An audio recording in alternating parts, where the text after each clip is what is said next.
नमस्कार, स्वागत है आपका एबीपी न्यूज पर। मैं हूं आपके साथ शीरी। राजस्थान की गहलोत सरकार एक बार फिर कानून व्यवस्था के मोर्चे पर चौतरफा घिर गई है। प्रतापगढ़ जिले से वायरल हुआ एक वीडियो गहलोत सरकार के लिए सरदर्द बन गया है। बीजेपी के नेता इस वीडियो को लेकर सरकार पर हमलावर हैं और सीएम अशोक गहलोत से इस्तीफे तक की मांग पर अड़े हुए हैं। यह घटना वैसे तो 31 अगस्त की है, लेकिन इसका वीडियो अब वायरल हुआ है। वीडियो एक महिला से जुड़ा हुआ है जिसे निर्वस्त्र कर पूरे गांव भर में घुमाया गया और ये सब किया उसी महिला के ससुराल वालों ने। इस वीडियो में महिला चीखती नजर आ रही है, छोड़ने की गुहार लगाती दिख रही है, लेकिन उसका ही पति उसे जबरन पकड़कर भीड़ में ले गया और निर्वस्त्र कर पूरे गांव में घुमाया गया। इस वीडियो में गांव के कई लोग भी दिखाई दे रहे हैं, लेकिन किसी ने ऐसा करने से उसे रोका नहीं। इस वीडियो ने एक बार फिर मणिपुर की हैवानियत की याद दिला दी है। बीजेपी ने एक सुर में गहलोत सरकार को निशाने पर लिया है, कानून व्यवस्था पर सवाल उठाए, दावा किया कि गहलोत सरकार में राजस्थान रेप स्टेट बन गया है। साल 2021 के आंकड़े भी बताते हैं कि महिला अपराध के मामले में राजस्थान देश में दूसरे पायदान पर है, जो किसी भी सरकार के लिए शर्म की बात है। हालांकि इस घटना पर गहलोत सरकार ने सफाई भी दी और अपनी पीठ भी थपथपाई। सीएम अशोक गहलोत ने आज पीड़िता से मुलाकात की। मामला महिला और आदिवासी समाज से जुड़ा हुआ है। ऐसे में फौरन पीड़िता को 10 लाख रुपए की आर्थिक मदद और सरकारी नौकरी की घोषणा कर दी गई है। ऐलान किया इस मामले को फास्ट ट्रैक कोर्ट के जरिए सुना जाएगा और दोषियों को जल्द से जल्द सजा दिलाई जाएगी। सीएम गहलोत ने यह भी बताया कि कैसे घटना की जानकारी मिलते ही उनकी सरकार ने फौरन इस पर एक्शन लिया है। जाहिर है चुनाव नजदीक हैं, तो ऐसे में गहलोत सरकार कोई भी रिस्क यहां पर नहीं लेना चाहेगी। किसी भी मुद्दे पर विपक्ष को हावी होने का मौका नहीं देना चाहती और किसी भी घटना पर फौरन डैमेज कंट्रोल की दिशा में आगे बढ़ती जा रही है। मामला गंभीर है तो प्रियंका गांधी ने भी इस पर ट्वीट कर दिया और कड़ी से कड़ी सजा दिलाने की बात कही है। सरकार की बातें एक तरफ है और विपक्ष का गुस्सा दूसरी तरफ। बीजेपी के नेता गहलोत सरकार की बातों पर विश्वास करने को तैयार नहीं है। ऐसे में सवाल है, तेरा राज्य मेरा राज्य, राजनीति का यह आखिर कैसा रिवाज? और उससे भी बड़ा सवाल, क्या अपने दाग पर मुंह छिपाएंगे और दूसरों पर चीखेंगे चिल्लाएंगे? इसी मुद्दे पर आज करेंगे हम चर्चा, लेकिन उससे पहले जरा वार पलटवार सुन लीजिए।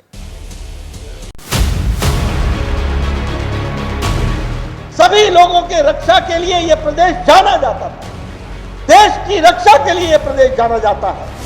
वहां आज बेटियों के साथ जिस तरीके का बलात्कार और उनका अपमान किया जा रहा है, यह अब राजस्थान सहने वाला नहीं है। सरकार और सरकार में बैठे हुए मुखिया का फोकस और प्राथमिकता केवल और केवल कुर्सी बचाना और कुर्सी पर बने रहना। राजस्थान के अंदर कांग्रेस सरकार का जो कुशासन है उसमें भ्रष्टाचार, बेरोजगारी, अपराध राजस्थान पे चरम पर है। ये है इनका कानून यहाँ पर। तो ऐसी सरकार यहाँ पे कैसे टिक सकती है? अपराधियों के खिलाफ सख्त होने की बजाय इन्होंने कहीं के अपराधियों को बल देने का स्टेटमेंट दिया है। तो इस घटना निश्चित रूप से एक शर्मसार करने वाली घटना है और इस पर मुख्यमंत्री जी को कहीं न कहीं इस्तीफा मांगना। कैसे हिम्मत होती है किसी को कि अपनी पत्नी के साथ इस तरह की हरकत करे? पति ने की, उसके परिवार ने की। उनकी हिम्मत इसलिए बढ़ती है क्योंकि यहाँ के जो मंत्री हैं वो ये कहते हैं कि ये मर्दों का प्रदेश है। इसके ऊपर इतनी सख्त कार्रवाई होएगी, आने वाले जनरेशन तक याद रखेंगे और किसी की हौसला नहीं होएगा भविष्य में किसी के साथ इस तरह की हरकतें करने की। ये कंडेमनेबल इंसिडेंट है और इस पे जहाँ तक मेरी जानकारी है ऑलरेडी कार्रवाई अंडरवे है एंड आई होप परपेट्रेटर्स के अगेंस्ट कड़ी से कड़ी कार्रवाई हो और कड़ी से कड़ी सजा मिले। स्पेशल पीपी नियुक्त करके और कोशिश करेंगे फास्ट ट्रैक में लेके डे टू डे हियरिंग करके जल्दी इसकी सजा कराएंगे। हमने 2 घंटे में अरेस्ट किया, कहीं 4 घंटे में, 6 घंटे में अरेस्ट हो रहे हैं। जितनी घटना हो रही है, घटना तो कहाँ नहीं होती है, पर जो त्वरित कार्य रहते हैं पुलिस कर रही है। शायद और राज्यों में ऐसी स्थिति नहीं है।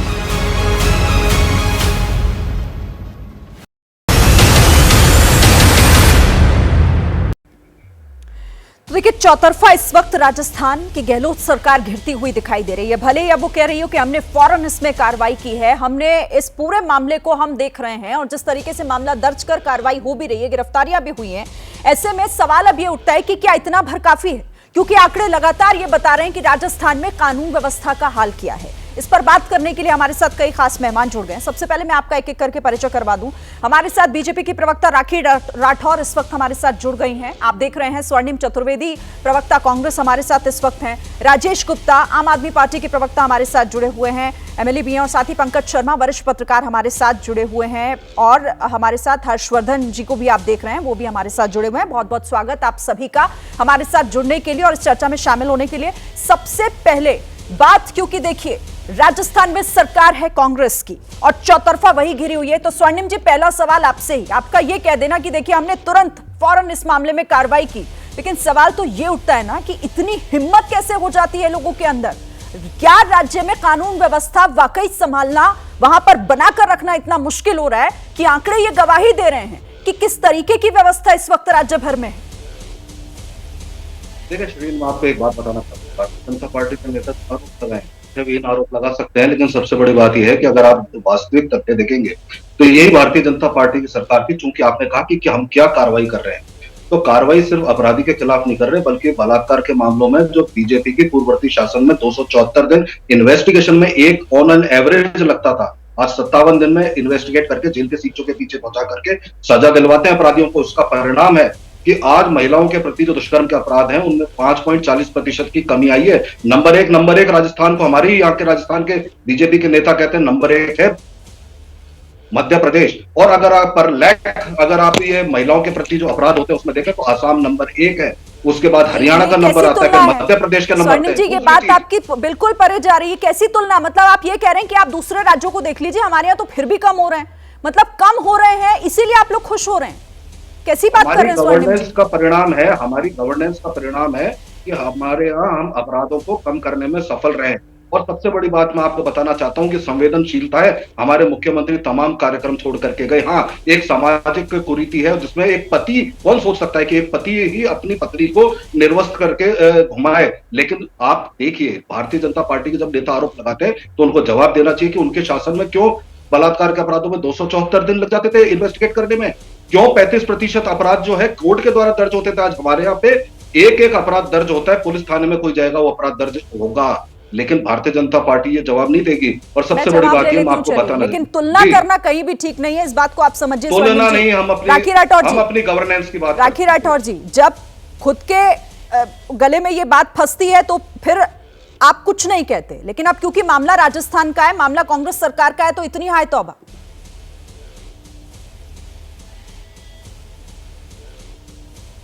नहीं शरीन, देखिए क्या है, हमने हमेशा इस बात को एक्सेप्ट किया, जहां काम करने की आवश्यकता है वहां काम भी हम लोगों ने किया। और राजस्थान की जहां तक मैं बात करूं, यहाँ की पृष्ठभूमि को भी हमें देखने की आवश्यकता है, किस तरह से एक शांतिप्रिय प्रदेश के रूप में अपनी पहचान राजस्थान ने बनाई। लेकिन आज क्या स्थिति है?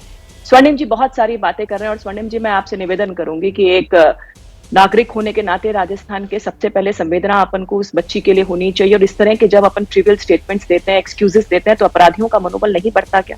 क्या चीफ मिनिस्टर साहब जिस तरह से कहते हैं कि 56% केसेस फेक केसेस हैं, इनके कैबिनेट मंत्री असेंबली में ये कहते हैं कि राजस्थान तो मर्दों का प्रदेश है और इसीलिए यहाँ पर जो है अपराध बढ़ रहे हैं महिलाओं के प्रति। क्या ये पूछना चाहूंगी मैं कि कैबिनेट मंत्री ने जब कहा, आपके मंत्री ने असेंबली में ये कहा कि महिलाओं पे चर्चा की आवश्यकता है, तो उस मंत्री राजेंद्र गूढ़ा को आपने बर्खास्त कर दिया। दिव्या मदेरना आपकी विधायक ये कहती हैं कि महिलाओं जो है यहाँ पे सुरक्षित नहीं, वो खुद सुरक्षित महसूस नहीं करती। तो सबसे पहले शरीन इस बात को मानने की आवश्यकता है, क्या सरकार जो है इस बात को मानने को तैयार है कि यहाँ कुछ काम करने की आवश्यकता है? और मैं तो कहूंगी कोई भी दावे, कोई भी आपका इन्वेस्टिगेशन कुछ भी हो, लेकिन अगर ग्राउंड लेवल पे रिजल्ट्स नहीं दे रहा शरीन, तो वो फायदेमंद नहीं है। और स्थिति ये, आपने अपने टीजर में ये कहा कि राजस्थान जो है वो वुमेन एट्रोसिटीज में 2021 में सेकंड आया। सेकंड नहीं है शरीन, वो फर्स्ट है। क्यों है फर्स्ट? यूपी में 56,000 केस होते हैं दर्ज और राजस्थान में 42,000 केसेस दर्ज होते हैं। यूपी की पॉपुलेशन 24 करोड़ है और हमारी पॉपुलेशन यहाँ की 7.5 करोड़ है। तो आप देखिए, अगर मैं पर पॉपुलेशन के हिसाब से देखूं तो 42,000 जो केसेस है वो सबसे ऊपर आएंगे, क्योंकि 3 गुना करने की आवश्यकता है। मुश्किल बात ये, और देखिए किसी भी सभ्य समाज में इस तरह की हरकत को वो कहीं पर भी एक्सेप्टेबल नहीं है। सबसे पहला काम ये होना चाहिए कि उसको हम माने कि हमने गड़बड़ की। और मैं पूछना चाहती हूँ, मुख्यमंत्री जी आज गए वहां, पहली बात तो शरीन उस बच्ची के घर पे नहीं गए, उस महिला के घर नहीं गए। आपने देखा होगा कि सोशल मीडिया पे किस तरह के एक वीडियोस वायरल हो रहे हैं जहाँ पे रेड कारपेट बिछाया गया है, वहां से मुख्यमंत्री जी कहीं बुलाया है, उस महिला के घर पे नहीं गए हैं मुख्यमंत्री जी। और मैं पूछना चाह रही हूँ, हर बार, अभी भीलवाड़ा की भट्टी शांति नहीं हुई थी, भीलवाड़ा में जो बच्ची के साथ हुआ वो शांत नहीं हुआ था, फिर एक घटना हो गई। उससे पहले टोडा भीम में मैं बताऊं शिरीन जी, एक बार मेरी बात सुनिएगा, उस बच्ची के साथ किया गया, पहले दुष्कर्म किया जाता है, फिर उसे गोली मारी जाती है, वो मरती नहीं, फिर उसके ऊपर एसिड डाला जाता है, फिर वो मरती नहीं है, तो उसको कुएं में डाल दिया जाता है। और ये ऐसी घटना है जिसकी खबर पुलिस को टाइम से बोली थी कि गुमशुदगी की रिपोर्ट दर्ज कराई थी, लेकिन फिर भी पुलिस ने उसको पकड़ने ठीक है, चलिए मैं इसका जवाब स्वर्णिम जी से लूंगी, लेकिन यहाँ पर ये समझने की जरूरत है, देखिए ये मामले कितने संवेदनशील हैं, इसमें फिर आप लोग यही करते हैं ना कि आंकड़े आप दूसरे स्टेट के, जहां पर आपका लेना देना नहीं है, जहां आपकी सरकार नहीं है, उस स्टेट के आंकड़े आप लोग भूल जाते हैं जहां आपकी जवाबदेही बनती है। और ये मैं दोनों के लिए कह रही हूं। अब मैं आम आदमी पार्टी के प्रवक्ता और राजेश गुप्ता जी का रुख कर लेती हूँ। राजेश जी, मतलब राजस्थान में अब चौतरफा घिरी हुई दिखाई दे रही है गहलोत सरकार, क्योंकि बीजेपी तो सीधे सीधे कह रही है कि रेप कैपिटल बन गई है वो। जी,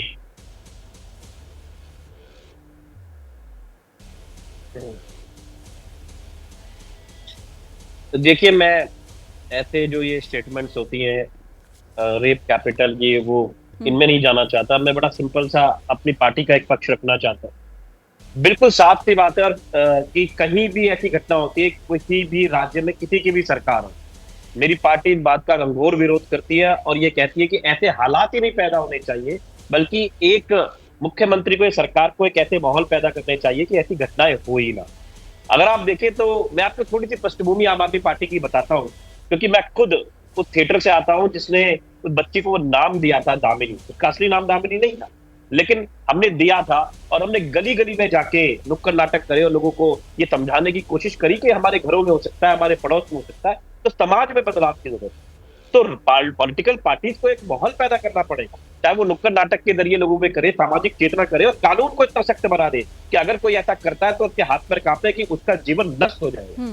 लेकिन जैसा आपने सुना, एक दूसरे के ऊपर डाल दो, बस बात करके निकल लो, इससे काम नहीं बनेगा। सामाजिक रूप में बदलाव की जरूरत है, छोटे बच्चों को पढ़ाने की जरूरत है, जो दिल्ली में सबसे अच्छा होता है। हम शुरुआत में बच्चों को बताते हैं कि भाई ये भी तुम्हारी बहन है, ये भी तुम्हारी माँ जैसी है। जब तक आप लोगों को सामाजिक रूप से चेतना नहीं देगी सरकार सिर्फ वोट लेने के लिए नहीं है।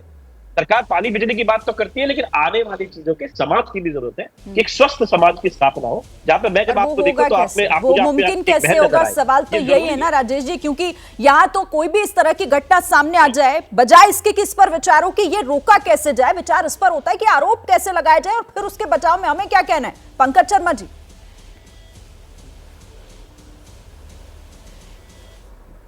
देखिए, इस तरह की घटनाओं को जितनी गंभीरता और जिस संवेदना के साथ लिया जाना चाहिए। पंकज जी, मुझे बोलना है या कोई और बोल रहे थे? नहीं पंकज जी, आपसे ही सवाल है। पंकज मैं ये कह रहा था कि इस तरह की इस तरह की घटनाओं को जितनी गंभीरता और संवेदनशीलता के साथ लिया जाना चाहिए, उतनी ही गंभीरता और संवेदनशीलता के साथ लिया जाना चाहिए। इस पर इस तरह की राजनीति करना उचित नहीं है। राजस्थान की ये घटना जो है, ये एक पारिवारिक विवाद का विषय थी और इस पर तुरंत राज्य की सरकार ने कार्रवाई की। अब किस राज्य में एनसीआरबी के आंकड़े महिलाओं पर उत्पीड़न के मामले में किस तरह के हैं, इसकी गहराई में अगर हम जाएं तो फिर वही एक दूसरे पर दोषारोपण की बात होती है। लेकिन देखिए, राजस्थान तो 20वें या 21वें नंबर पर है महिला उत्पीड़न के मामले में, जो एनसीआरबी के आंकड़े हैं।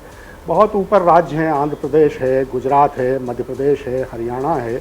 लेकिन अब इस तरह की बात करने से ये होता है कि क्या भारतीय जनता पार्टी शासित राज्यों में अगर महिलाओं पर उत्पीड़न के मामले ज़्यादा हो रहे हैं तो इस तरह के मामलों के पीछे भारतीय जनता पार्टी जिम्मेदार है, या अगर कांग्रेस शासित राज्यों में हो रहे हैं तो कांग्रेस पार्टी जिम्मेदार है?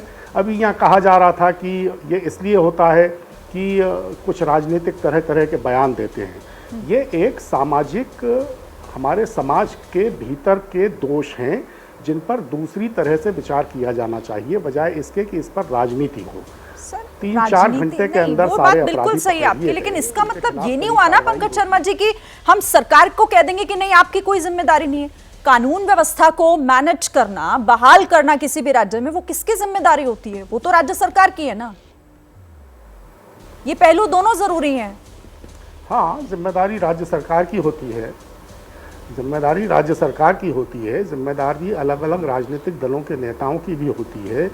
अब जब इस तरह की जिम्मेदारी की बात की जाए तो ब्रजभूषण सिंह जी के मामले में किस किस की जिम्मेदारी है, ऐसे 20 नाम लिए जा सकते हैं। मेरा कहने का मतलब ये है कि इस तरह की घटनाओं को तूल देने के बजाय इस तरह की घटनाओं के पीछे के सामाजिक कारणों को समझा जाना चाहिए और ये देखा जाना चाहिए कि राज्य सरकार या केंद्र की सरकार अपनी जो कानून सम्मत जिम्मेदारी है उसको किस तरह निभा रही है। मुझे लगता है कि इस जो पर्टिकुलर घटना की बात हो रही है इसमें राजस्थान की सरकार ने कोई कोताही अपनी जिम्मेदारी निभाने में नहीं की है। तुरंत अपराधी पकड़े गए हैं और उनके खिलाफ कार्रवाई हो रही है। तो इस मामले को दूसरे राज्यों में जिस तरह की घटनाएं हो रही हैं, जिस तरह मणिपुर की घटना हुई, मणिपुर की घटना से तो इस घटना की कोई तुलना नहीं है। तो ये देखने की बात है कि किस तरह की सामाजिक व्यवस्था कहाँ है और इस तरह के अपराधों के पीछे मूलतः क्या नियत और क्या ठीक है सर, देखिए तुलना कहां तक करना सही कहां तक गलत उसमें पढ़ने की जरूरत ही नहीं है। बात इसको लेकर है कि महिला के साथ हैवानियत वहां हुई तो महिला के साथ ही यहां भी हैवानियत हुई है और इसीलिए यह महत्वपूर्ण हो जाता है। हर्षवर्धन त्रिपाठी जी।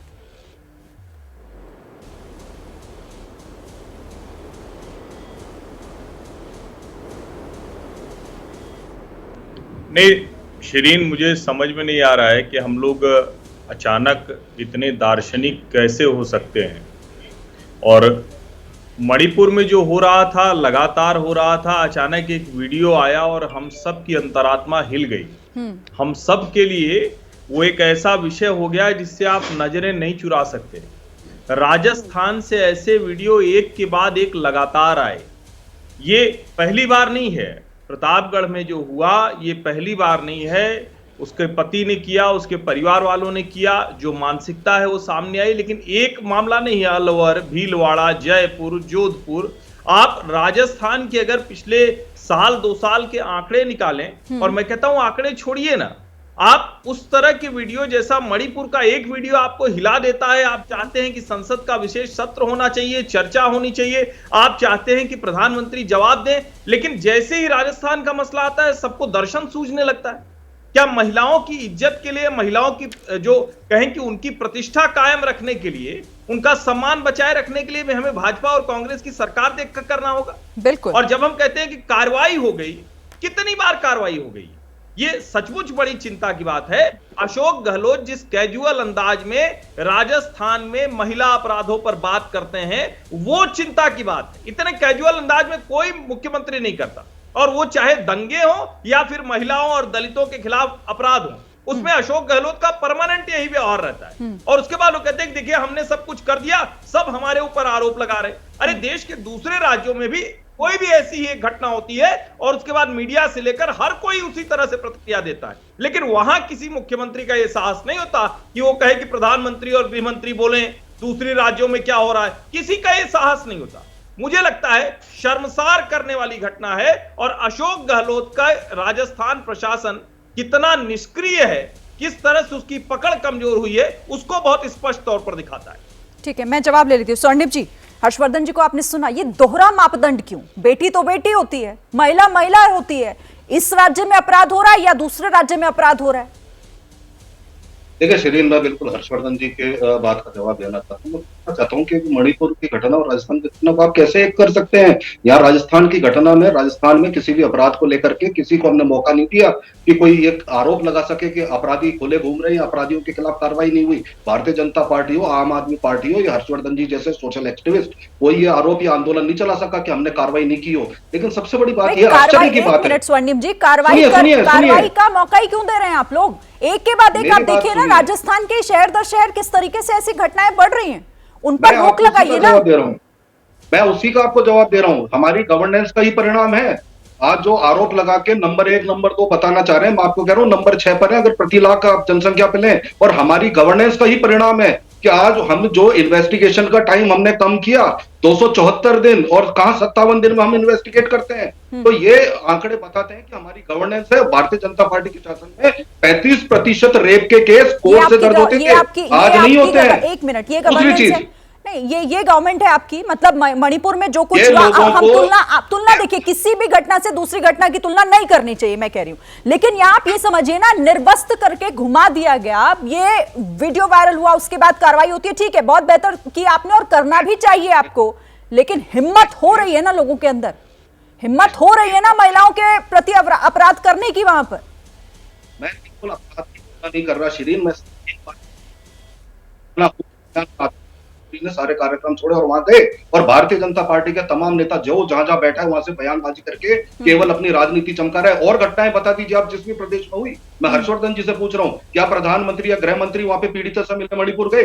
क्या मध्य प्रदेश में जो घटनाएं हुई क्या वो शर्मसार करने वाली नहीं थी? क्या वहां पे भारतीय जनता पार्टी का कोई भी नेता जो शासन सत्ता में वो गया? लेकिन नहीं, यहाँ हम गए क्योंकि हमें अपराधों के खिलाफ हमारी चिंता है। और जो ये कहते हैं ना कैजुअल अंदाज नहीं है, मुख्यमंत्री जी ने जो आंकड़े गिनाए वो तो केंद्र सरकार के एनसीआरबी के आंकड़े हैं। हम अपने आंकड़े नहीं बना रहे, एनसीआरबी के आंकड़े बोलते हैं जो केंद्र सरकार जारी करती है। और अगर उसमें झूठे मामले पाए गए इन्वेस्टिगेशन में तो वही बताए क्योंकि एनसीआरबी बता रहा है वो। और सबसे बड़ी बात यह है कि आज इसी का परिणाम है, अपराधों पे हम लगाम लगा रहे हैं, कम कर रहे हैं। हाँ, घटना हुई, अगर हुई तो शर्मसार घटने वाली है, हम मानते हैं, इसीलिए तो मुख्यमंत्री गए। लेकिन क्या भारतीय जनता पार्टी के तमाम नेताओं से मैं पूछना चाहता हूं कि जब वो आरोप लगाते हैं, आप कह रहे हैं अपराध कम हो रहे हैं और यहाँ पर तो हर दिन एक ना एक कोई ना कोई ऐसी खबर आ जाती है जो बताती है कि राजस्थान में क्या हो रहा है। खैर ठीक है, राकेश राठौर जी, कांग्रेस कह रही है कि आप लोगों को तो मौका मिल जाता है अपनी राजनीति चमकाने का इस तरह की घटनाओं को लेकर।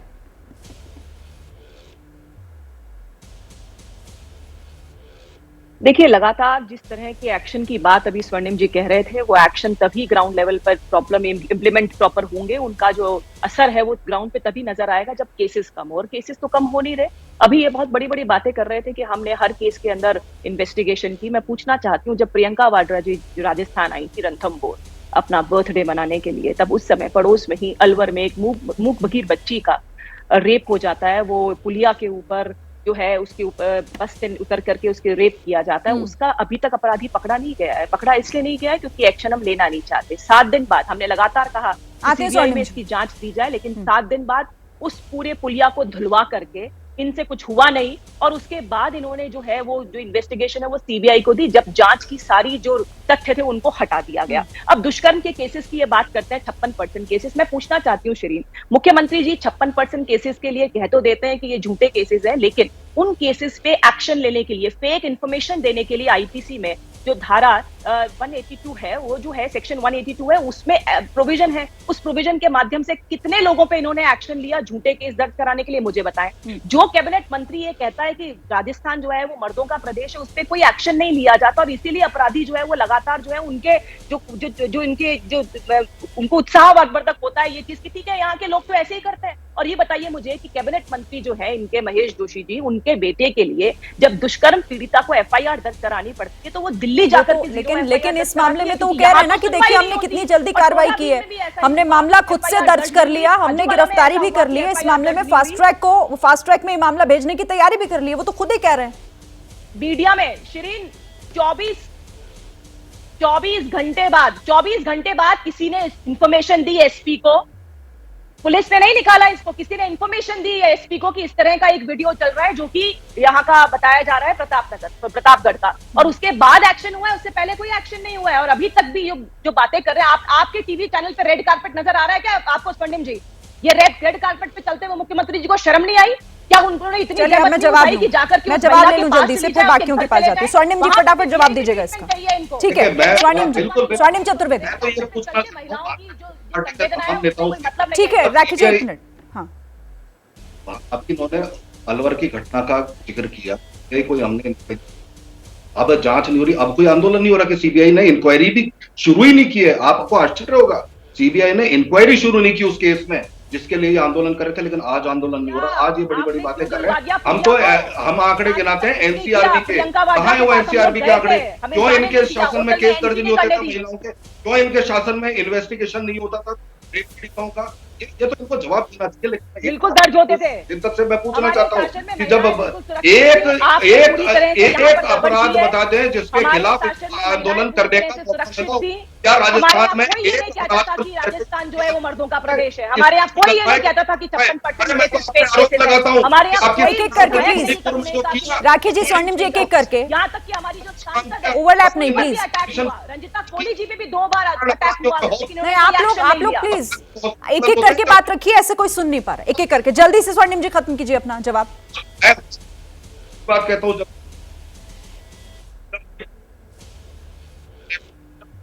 चुप रहता है तो अपराधियों के हौसले बुलंद होते हैं, लेकिन राजस्थान में अपराधियों के हौसले बुलंद नहीं होते। यहाँ पे तुरंत कार्रवाई करके सजा दी जाती है, और पॉक्सो से लेकर के महिला दुष्कर्म के आरोप में मध्य प्रदेश नंबर 1 है। अगर आपको नहीं हो तो आंकड़े गिनिए, हम यहाँ पे कार्रवाई करते हैं। आप लोग यही करते रहिए कि नंबर 1 तो आप है, हम तो आपसे एक कदम पीछे हैं, और यहाँ महिलाओं के साथ सिर्फ अपराध हो रहे हैं। ठीक है, रुकिए, मैं आती हूँ आपके पास। मैं हर्षवर्धन जी एक सवाल आपसे लेती हूँ। हर्षवर्धन जी, मतलब ये जो कहा जा रहा है कि 24 घंटे में देखिए हमने कार्रवाई कर ली, और बीजेपी भले इस पर सवाल उठा रही हो कि 24 घंटे आपने ले लिए हैं इसमें, लेकिन क्या ये तो मजबूरी कहीं ज्यादा नजर आ रही है ना, चुनाव की दहलीज पर है। दूसरी तरफ अगर ऐसा नहीं किया जाता तो ये बहुत बड़ा डेंट, और हो सकता है कि आने वाले समय में ये डेंट के तौर पर देखा भी जाए आगे सरकार के लिए।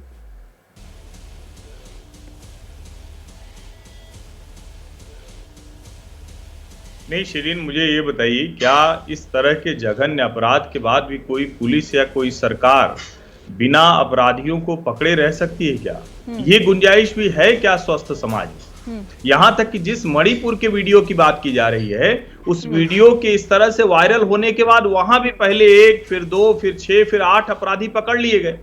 सवाल यहां ये नहीं है कि इस तरह की घटनाओं में कैसे सरकार काम कर रही है, सवाल यह है कि क्या संवेदनशीलता है क्या? मुझे याद है इससे पहले जब घटना हुई थी तो अशोक गहलोत जी ने, और मुझे सचमुच आश्चर्य लगा, उन्होंने कहा कि राजस्थान को बदनाम करने की कोशिश की जा रही। और मैं फिर से कह रहा हूं कि ये मतलब बहुत शर्मसार करने वाला है, और नेता क्या समाज में, अपने लोगों में, परिवारों में, कुल मिलाकर अपने राज्य के जो हो रहा है उसको बिल्कुल नहीं समझने को तैयार है क्या? ऐसा कैसे हो सकता है कि 1 महीने के भीतर ऐसी मतलब 100 के आसपास घटनाएं अगर आए, मैं आंकड़ा देख रहा था, मैं बार बार उन आंकड़ों को कोट नहीं करना चाह रहा हूं, मैं जब राजस्थान का मैं कहता हूं किसी से भी जो इस वक्त एबीपी न्यूज देख रहा है, आप खुद राजस्थान को लेकर सर्च मारिए और देश के दूसरे राज्यों को सर्च मारिए, जितनी हैवानियत की घटनाएं, जितनी घृणित तरीके से महिलाओं से बर्ताव की घटनाएं राजस्थान से आ रही हैं, वैसी किसी और राज्य से नहीं, ऐसा नहीं कि दूसरे राज्यों में नहीं हो रही।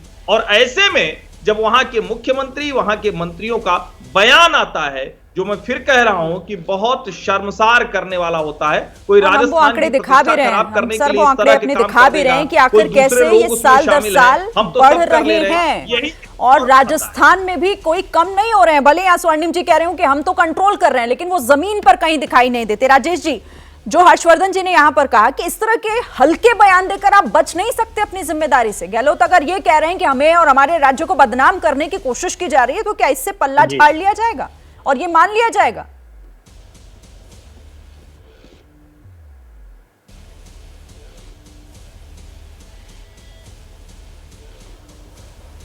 देखिए, मैंने भी कहा, चाहे कोई भी मुख्यमंत्री हो, किसी की भी सरकार हो, चाहे गहलोत जी कुछ ऐसी हल्की बात कह रहे, चाहे वीरेंद्र सिंह जी कह दे मणिपुर के अंदर के ऐसी घटनाएं तो मणिपुर में हजारों है, ऐसी वीडियो तो हजारों है। हम हमेशा ये कहते हैं कि ये इन चीजों का इलाज सिर्फ बहस से खत्म नहीं होगा, अब 2 दिन बाद में फिर कुछ चीज होगी और फिर उस पर बहस आ जाएगी। हम प्रिकॉशंस क्या ले रहे हैं? क्या हमें सरकार की तरफ से मैं बात कर रहा हूं, मैं कोई दार्शनिक नहीं हो रहा, हर्षवर्धन जी ने शायद मेरी बात को समझा नहीं, बिल्कुल भी दार्शनिक होने वाली बात नहीं है।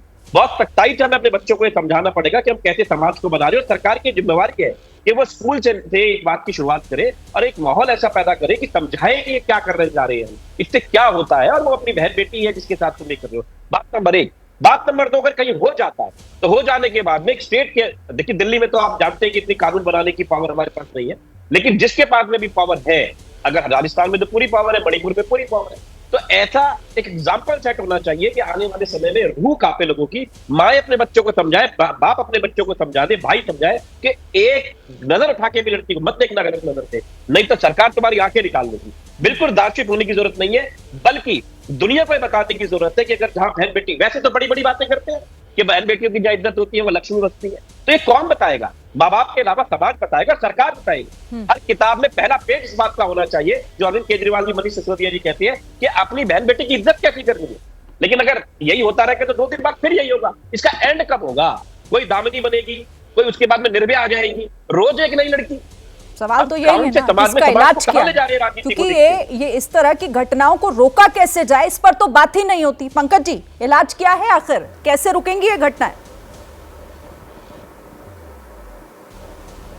ये घटनाएं तब रुकेंगी जब हम इस तरह के अपराधों के पीछे की मानसिकता समझेंगे। महिलाओं के खिलाफ अपराध कहीं भी हों, किसी भी राज्य में हों, दुर्भाग्यपूर्ण है और उनके खिलाफ कड़ी से कड़ी कार्रवाई होनी चाहिए जो दोषी हैं। लेकिन हर अपराध एक तरह का नहीं है। कुछ अपराध हैं महिलाओं के खिलाफ जो व्यक्तिगत कारणों से हैं, कुछ हैं जो पारिवारिक मतभेद के कारणों से हैं, कुछ अपराध हैं जो सामुदायिक कारणों से हैं, कुछ अपराध हैं जो नस्लीय कारणों से हैं, जो बिल्कुल संगठित तौर पर किए जाते हैं, वो संगठित अपराध हैं। तो इन सब में फ़र्क करना पड़ेगा। आज आप दो घटनाओं की तुलना नहीं कर सकते, हो भी नहीं सकती। मणिपुर की घटना की क्या तुलना है राजस्थान की घटना से? अभी कहा जा रहा था कि मणिपुर में बहुत वक्त से ये सब चल रहा था, तो बहुत वक्त से चल रहा था तो सरकार क्या कर रही थी? अचानक कोई घटना किसी गांव में परिवार में हो जाती है, मैं समझ सकता हूं कि उसको तो सरकार नहीं रोक सकती और वो जब सामने आएगी तभी उसमें दोषियों के खिलाफ कार्रवाई हो सकती है। लेकिन जो घटनाएं महीनों से चल रही हैं, 3-3, 6-6 महीने आप से यही चल कह रही रहे हैं ना है, पंकज जी कि ये संगठित रोका तौर नहीं पर जा चल रही सकता है, था, उनमें ये तो होना सरकार था, ये सोती हो रहती गया। है। हाँ, बाद की कार्रवाई सरकार करे, आप यही कह रहे हैं। मतलब ये तो आप ये कह रहे हैं ना मैं ये नहीं कह रहा, मैं अचानक होने वाली किसी घटना को कैसे रोका जाए, उसके खिलाफ कड़ी से कड़ी कार्रवाई कानून तत्काल का हो, ये खौफ, जरूरी है। मैं ये कानून पूछ रहा का हूं खौफ कि अगर जहां हो तो घटनाएं शायद महीनों इनमें से हो कमी रही आए, थी, जो दिखता जहां नहीं है कहीं पर, जो दिख नहीं रहा है कहीं पर। ठीक है, राखी जी आइए। तो कानून का खौफ अगर जो कानून का खौफ अगर हो तो महीनों तक जो घटनाएं संगठित तौर पर चल रही थी उनके खिलाफ कानून का कौन सा खौफ था और क्या हुआ उनमें? जो यहाँ राजस्थान में कम हो गया है। पंकज जी मैं बोलूं, Pankaj ji please, Shirin ji please एक बार बोलिए। देखिए, राजस्थान के अंदर शिरीन पुलिस का ध्येय वाक्य हुआ करता था, अपराधियों में डर और आमजन में विश्वास। लेकिन अब वो बिल्कुल उल्टा हो चुका है, अपराधियों में विश्वास है और आमजन में डर है कि कहीं पर भी एक्शन, आमजन को मालूम है कि कहीं कुछ एक्शन नहीं होगा, अपराधी जो है वो लगातार बचकर निकल जाएंगे। और जिस तरह से लगातार हम देख रहे हैं कि राजस्थान में ये लोग एक्शन नहीं लेते हैं, एक्शन लेने के बाद में जिस तरह की बातें खानापूर्ति की जाती है। और मैं ये पूछना चाहती हूँ, अगर किसी ने भी अपराध किया है, चाहे वो परिवार हो, चाहे वो दुर्भावना से हुआ हो, जब तक उसके ऊपर कहीं पर भी डर नहीं होगा कानून का, तब तक वो अपराध होते रहेंगे। और अगर कानून का डर स्थापित करना है तो वो जरूरी है कि हम लोग स्ट्रॉन्ग लॉ एंड ऑर्डर की बात करें। लेकिन शिरीन हुआ क्या पिछले 4.5 साल में, 4-5 साल के अंदर कांग्रेस सरकार, यहाँ पे कांग्रेस के जो मुख्यमंत्री है, जो दुर्भाग्यपूर्वक हमारे गृह मंत्री भी हैं, उन्होंने सिर्फ और सिर्फ अपनी कुर्सी बचाने का काम किया। जो पुलिस है वो लगातार जो है एमएलए की खुफिया जानकारी निकालने के लिए लगातार डिप्लॉय की गई। और इसीलिए जो पुलिस अच्छा काम किया करती थी उस पुलिस का इकबाल खत्म हो गया, क्योंकि उनका डिप्लॉयमेंट सिर्फ और सिर्फ खुफिया जानकारी कौन किससे मिल रहा है, इनकी अंदरूनी कलह जो है, जिसकी वजह से जनता ने भुगता है। और देखिए, ये इनके घोषणा पत्र का पेज नंबर 26 है शिरीन। इसके अंदर इन्होंने प्रॉमिस किया था कि ये महिलाओं को सुरक्षा देंगे, ये महिलाओं की सुरक्षा के लिए कदम उठाएंगे, उसमें सुधार करेंगे। और जिस तरह से मुख्यमंत्री जी या प्रधानमंत्री जी की नकल करके 2030 का एक विजन पेश करने की कोशिश करते हैं राजस्थान के लिए, वो विजन सामने आ गया हमको नजर कि ये क्या मॉडल है। आपने 2018 के अंदर जो प्रॉमिसेस किए थे वो तो पूरे हम कर नहीं पाए, हम बात कर रहे हैं बड़ी बड़ी 2030। तो मैं ये कहना चाहती हूँ, सबसे पहले मुख्यमंत्री जी को ये जरूरी है कि हर चीज को एक ही नजरिए से देखे। हर जो प्रॉब्लम में लड़की है वो प्रॉब्लम में होती है। अब चुनाव आ रहे हैं इसलिए पहुंच गए, रेड कारपेट आपने भी दिखाया कि किस तरह से गए, महिला से उसके घर जाकर के मिलने, मुलाकात नहीं करी इन्होंने। और उससे पहले भी मैं पूछना चाहती हूँ, भीलवाड़ा गए क्या, खाजूवाला गए क्या, इससे पहले करौली गए क्या? नहीं गए, कहीं पर भी नहीं गए, क्योंकि चुनाव आ रहे हैं और मुख्यमंत्री जी को फिर वही अपनी कुर्सी की प्रॉब्लम सता रही है और इसलिए वो कुर्सी के लिए काम कर रहे हैं। ऐसी सरकार जो लगातार अपने लोगों से झगड़ा करती रहे, अपने लोगों से झगड़ा करके अपनी कुर्सी को बचाने का काम करती रहे, वो कब जनता की सेवा का काम करेगी? और इसीलिए राजस्थान जो है भ्रष्टाचार में नंबर 1, बेरोजगारी में नंबर 1, महिला दुष्कर्म में सबसे नंबर 1, अगर वुमेन एट्रोसिटीज की बात करूं तो सबसे नंबर 1, और यहाँ पे सबसे ज्यादा पेपर लीक के अपराध होते हैं। सबसे मुश्किल बात यह है, देखिए मैं मानती हूँ कि हर जगह इस तरह की चीजें होती है, लेकिन यहाँ के जो राजनेता है, जो यहाँ पे सरकार में बैठे हुए प्रतिनिधि हैं, वो इस तरह के स्टेटमेंट देते हैं जिससे कि ये पूरी जो चीजें हैं वो ट्रिवियल, इनको कम करने का प्रयास, उनके जो उनकी होनी चाहिए, जिस तरह से उनको ट्रीटमेंट होना चाहिए, उस ट्रीटमेंट को कम करने का प्रयास जो है वो लगातार इनके स्टेटमेंट करते हैं और ये कोई एक्शन नहीं लेते। आप जवाब देना चाह रहे हैं स्वर्णिम जी, जवाब देना चाह रहे हैं, उनका जवाब ले लेते हैं। आपने कहा कि सरकार चाहती नहीं कि इस तरह के जो मामले हैं वो कम करते हैं। जब ठीक है, जवाब दीजिए स्वर्णिम चतुर्वेदी जी। देखिए शिरीन, मैं तो एक छोटी सी बात करना चाहता हूँ। भारतीय जनता पार्टी के अंदरूनी झगड़े जाहिर है राजस्थान में, हमारी बात ना करें, लेकिन मैं एक छोटा सा आंकड़ा आपको देता हूँ। देखिए राजस्थान में जो सजा का प्रतिशत है, एक शांत रहिए, अरे बड़ी बात कर रहे हैं आप, छोटा दिल मत रखिए, छोटा विजन मत रखिए। और सुनिए, हमारे यहाँ पे तो सुनिए शिरीन, मैं एक छोटी बात, ठीक है, मुझे लगता है कि ये शायद इनको आप जब बोले तो स्वर्णिम जी सुन रहे थे। छोटा दिल है, कोई बात नहीं। राखी राठौर जी प्लीज एक मिनट सुनते हैं कर दिया और विषय को खराब ना करते हो तो आपके एक नेता गया वहां पे बार-बार छोटा दिल आपका है, मुख्यमंत्री जी कहते हैं जिस तरह के स्टेटमेंट्स वो छोटे दिल वाले लोग मामला है। उन 4 में से 2 में भारतीय जनता पार्टी के विद्यार्थी कब गए आप आंदोलन करने? लेकिन बिल्कुल नहीं, देखिए नेशनल चैनल पर आकर लोग आपको मणिपुर नहीं दिखेगा, आपको राजस्थान दिखेगा जहां पे कार्रवाई होती है। तो समझ नहीं पाएंगे, कोई समझ नहीं पाएगा। आप ओवरलैप हो रहे हो और देखिए आपका नेटवर्क भी डिस्टर्ब हो रहा है। एक मिनट राखी जी, एक सेकंड सुन तो लीजिए पहले। आपने पूरी बात रखी अपनी, अब जरा जवाब पूछिए। बोलिए प्रूफ दे इस बात का कि कौन इन्वॉल्व था। स्वर्णिम जी जवाब दीजिए जल्दी। नहीं, लेकिन शिरीन ये बिना किसी तथ्य के किसी ऑर्गेनाइजेशन पे अगर सवाल उठाएंगे तो हम जवाब करेंगे इस बात का। एनसीआर भी कहा ये, क्योंकि देखिए ये महिलाओं की बात है तो प्लीज इस पर आप लोग भी थोड़ा सा संवेदनशील रवैया अपनाइए, बेहतर होगा। तो तेरा राज्य मेरा राज्य, राजनीति में किस तरीके का रिवाज या आखिर, क्योंकि जब जब महिलाओं की सुरक्षा की बात होती है, उनके खिलाफ बढ़ रहे अपराध की बात होती है, तो सब अपने अपने गिरेबान को छोड़कर दूसरे के उसमें झांकने की कोशिश करते हैं कि आखिर तुम्हारे पास क्या। इसी पर हम चर्चा भी कर रहे हैं। हर्षवर्धन जी के पास अब आती हूं मैं। अच्छा, हर्षवर्धन जी का रुख हम करेंगे, वो डिस्कनेक्ट हो गए हैं। स्वर्णिम चतुर्वेदी जी, क्योंकि आप अपनी बात पूरी नहीं कर पाए थे, ब्रेक पर मुझे जाना था, तो जल्दी से अपनी बात पूरी कर लीजिए। आप म्यूट पर हैं शायद। स्वर्णिम जी देखिए, मेरी आवाज आ रही है आप तक? बोलिए बोलिए। हाँ देखिए, मैं आपसे मैं किसी आपको ब्लेम गेम अपनी जगह हमने क्या काम किया, क्योंकि आपने पूछा कि इस अपराध को रोकने के लिए क्या काम करना चाहिए। वो काम मैं आपको बताना चाहता हूँ जो हम काम कर रहे हैं। यहाँ पे हम जो काम कर रहे हैं उसमें उसका परिणाम है कि आज राजस्थान में मैं आपको 2 आंकड़े देता हूँ, आप वो देखिएगा। ये लेटेस्ट आंकड़े हैं और जो वास्तविक है, इसमें जो राजस्थान में दुष्कर्म के मामले हैं, दुष्कर्म के मामलों में हमारे यहाँ पे कन्विक्शन रेट है 48%। जो नेशनल एवरेज है उस मात्र 28.6% है। इसके अलावा जो महिला जो वुमेन एट्रोसिटीज के मामले हैं, इसमें 45.2% हमारी यहाँ राजस्थान में कन्विक्शन रेट है। बाकी नेशनल अगर आप एवरेज देखेंगे तो ये 26.5% है। यानी कि हम यहाँ पे नंबर 1 है कन्विक्शन रेट में, राजस्थान नंबर 1 है। हम सबसे जल्दी इन्वेस्टिगेट करते हैं, राजस्थान सबसे जल्दी इन्वेस्टिगेट करके बहुत अच्छा बचाव आपने ढूंढा है। आप इसी को लेकर अपनी पीठ थपथपा लीजिए, आप उस पर बात मत कीजिए। राखी जी जवाब दीजिए इसका। राखी जी देखिए स्वर्णिम जी, इस तरह के एक्सक्यूजेस तब तक आपके वैलिड नहीं होंगे जब तक कि ग्राउंड पर इसका असर नहीं हुआ। शिरीन देखिए, 2017 के अंदर राजस्थान के अंदर 2 गैंग्स जो है वो सक्रिय थी, और आज स्थिति ये है कि यहाँ पे 8 से ज्यादा गैंग सक्रिय जो कि बाहर से आई हुई, क्योंकि राजस्थान उनको एक शरण स्थली के रूप में सेफ स्पेस नजर आता है। उनको लगता है कि यहाँ पर कोई एक्शन नहीं होगा और इसीलिए यहाँ पर लगातार आपराधिक गतिविधियां बढ़ती जा रही है। शिरीन, एक और मुख्य बात है कि जिस तरह से चीफ मिनिस्टर साहब ने 2 दिन पहले कहा, उन्होंने जुडिशरी पे भी एक डाउट क्रिएट किया। उन्होंने ये भी कहा कि जुडिशरी के अंदर भ्रष्टाचार है और जो वकील लिख के देते हैं जजमेंट, वही जजमेंट जो है वो जज द्वारा दिया जाता है। आप सोचिए क्या स्थिति है। महिलाओं को तो इन्होंने झूठा प्रूफ कर ही दिया और उसके बाद महिलाओं को ये भी बता दिया है कि अगर न्याय की गुहार लेकर के जाओगे जुडिशरी के पास में तो आपको वहां भी न्याय नहीं मिलेगा। तो जिस तरह से ये लोग लगातार, और जरूरत किस बात की है, इनके एक विधायक जौहरी लाल मीणा के बेटे का जब एफआईआर में नाम दर्ज नहीं हो पाता तो निश्चित तौर पे अपराधियों को लगता है कि अगर आपकी स्ट्रॉन्ग कनेक्शन है सरकार से तो आप पर कुछ एक्शन होगा नहीं। जरूरत इस बात की है कि जो सरकार में रह रहे हैं लोग, जिन्होंने रेप के लिए कहा कि मर्दों का प्रदेश है, जिनके बच्चे पर दुष्कर्म के केस थे, जिनके बच्चे जो है उनके दुष्कर्म के केसेस की एफआईआर दर्ज नहीं, उन पर सबसे पहले सरकार को एक्शन लेना था। ये एक दिखाना कि भाई देखिए हमारे एमएलएज हैं, इन पे भी एक्शन लें तो आपका भी नंबर आएगा। लेकिन सुझाव देना बहुत आसान होता है राखी जी, ये इस बात से मुझे लगता है, क्योंकि जब अपनी बात आती है तो फिर यही कहा जाता है कि देखिए पुलिस अपना काम कर रही है, सरकार नजर बना के रखी हुई है। आप जरा उन पर भी नजर डाल लीजिए जहां पर बीजेपी की सरकार है जिन राज्यों में। इसीलिए दोनों को अपनी अपनी राज्यों में ज्यादा ध्यान देने की जरूरत है, बजाय इसके कि आप लोग दूसरों पर उंगली उठाएं।